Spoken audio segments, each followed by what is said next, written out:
ఈ కథ హిందూ పురాణాలలో చాలా ఆసక్తికరంగా చెప్పబడింది. శివుడు ఎందుకు బిచ్చగాడి రూపంలో వచ్చాడు అంటే, లార్డ్ శివ లీలలు ఎప్పుడూ భక్తుల భక్తిని పరీక్షించడానికి ఉంటాయి. అంజనాదేవి ఘోర తపస్సు చేస్తూ పరమశివుణ్ణి ప్రార్థిస్తోంది. నాకు మహాశక్తి కలిగిన కుమారుడు కావాలని అడుగుతుంది. శివుడు ఆమె భక్తిని పరీక్షించాలని నిర్ణయించుకుంటాడు. ఒకరోజు శివుడు బిచ్చగాడు భిక్షాటన రూపంలో అంజనాదేవి దగ్గరికి వచ్చాడు. ఆయన ఇలా అంటాడు, అమ్మా నాకు భిక్ష ఇవ్వు అని అంటాడు. అంజనాదేవి అప్పుడు తపస్సులో ఉండి మొదట గమనించలేదు.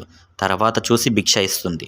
కానీ శివుడు వెంటనే వెళ్ళిపోడు. అప్పుడు ఆయన ఇలా అడుగుతాడు, నీకు ఏం కావాలమ్మా అని అడుగుతాడు.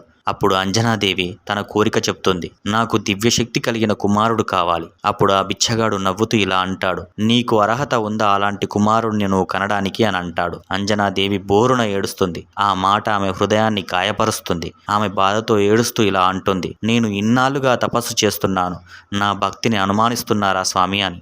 భక్తి, వినయం, నిస్వార్థమైన కోరిక అవ్వడం వల్ల శివుడు అంజనాదేవితో ఇలా అంటాడు, అంజనా నేను నీ భక్తిని పరీక్షించాను. నీ కన్నీళ్ళు నీ నిజమైన భక్తికి సాక్ష్యం అని చెప్తాడు. హనుమాన్ శివాంశ సంభూతుడు. హర హర మహాదేవ్ శంభో శంకర.